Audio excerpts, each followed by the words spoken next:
ഇന്ന് നമുക്കൊരു തലക്കറി വയ്ക്കാം. ഇത് ചൂരയുടെ തലയാണ്. അപ്പം നമുക്കിത് തിരുവനന്തപുരം സ്റ്റൈലിൽ കറി വയ്ക്കാം. കഴുകി വൃത്തിയാക്കി ഉപ്പിട്ട് 2-3 പ്രാവശ്യം കഴുകി വൃത്തിയാക്കി വെച്ചിരിക്കുന്ന തല. അപ്പം അതിന് ഒരു അരപ്പ് തയ്യാറാക്കാം. ഒരു മിക്സിയുടെ ജാറെടുത്ത് ഒരു ചെറിയ അരമുറി തേങ്ങ ഇട്ട് കൊടുത്ത്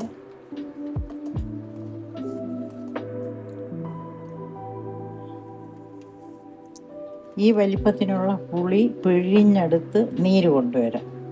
1 ടേബിൾ സ്പൂൺ മുളക് പൊടി ഇട്ട് കൊടുക്കാം. 1/2 ടീസ്പൂൺ മഞ്ഞൾപ്പൊടി ഇട്ട് കൊടുക്കാം. 4 ഉള്ളി ഇട്ട് കൊടുക്കാം. പുളി പിഴിഞ്ഞ വെള്ളം ഒഴിച്ച് ഇതൊന്ന് ബാക്കി വെള്ളം മീൻ അരപ്പ് കൂടെ ഒഴിക്കാം. ഇത് അധികം അരയാതെ ചതച്ചതുപോലെ കൊണ്ടുവരാം. ഇനി ചട്ടി ചൂടായി കറിവേപ്പില ഇട്ട് കൊടുക്കാം. കുറച്ച് ഉലുവ ഇട്ട് കൊടുക്കാം.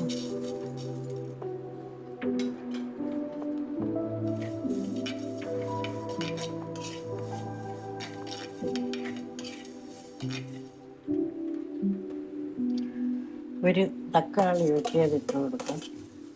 ഒരു 3 കഷ്ണം മുരിങ്ങയ്ക്ക ഇട്ട് കൊടുക്കാം. 2 വലിയ പച്ചമുളക് വെട്ടിയതിട്ട് കൊടുക്കാം. വെച്ചിരിക്കുന്ന അരപ്പ് ഇട്ട് കൊടുക്കാം.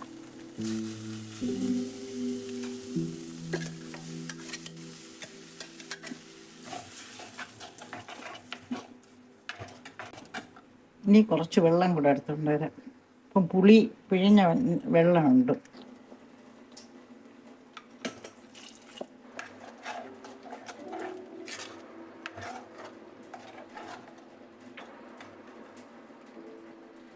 ഒരു ടീസ്പൂൺ ഉപ്പ് ഇട്ട് കൊടുക്കാം. ഉപ്പ് വെന്തതിന് ശേഷം വേണമെങ്കിൽ ചേർക്കാം. ഉപ്പ് കുറവ് ഒരു 1/2 ടീസ്പൂണും കൂടെ ഇട്ട് കൊടുക്കാം.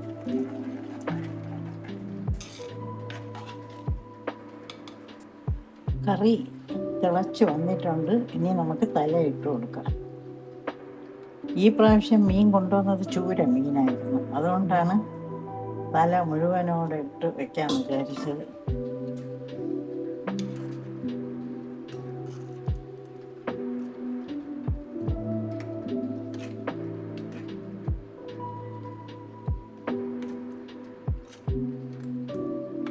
ഇനി അടച്ചു വെച്ച് കൊടുക്കാം. വെന്ത് വറ്റി വന്നതിന് ശേഷം ഇനി തുറന്നു നോക്കാം.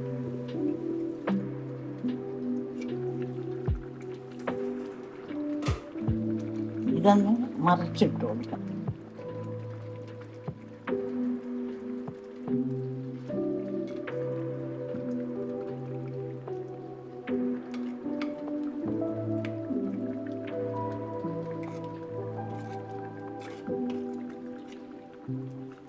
ഇത് ഇനി വറ്റി വരാം.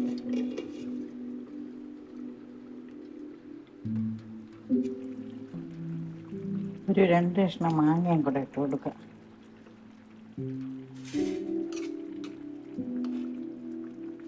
ഒരു ചെറിയ പുളി കുറവുണ്ട്. അപ്പം മാങ്ങ ഇട്ട് കൊടുക്കുമ്പോൾ അത് കറക്റ്റാണ്.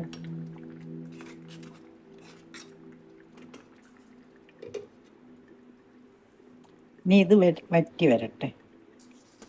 നമ്മുടെ തലക്കറി വറ്റി വന്നിട്ടുണ്ട്. ഇനി ഇതിനെ പ്ലേറ്റിലോട്ട് മാറ്റിയെടുക്കാം.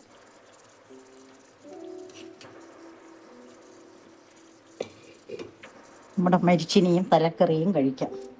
മരിച്ചിനി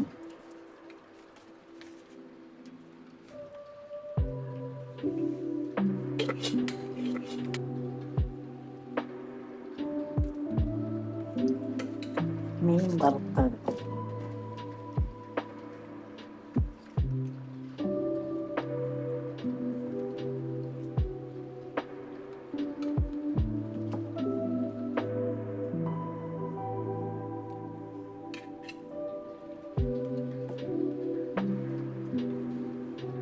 അങ്ങനെ മരിച്ചിനി കഴിക്കും.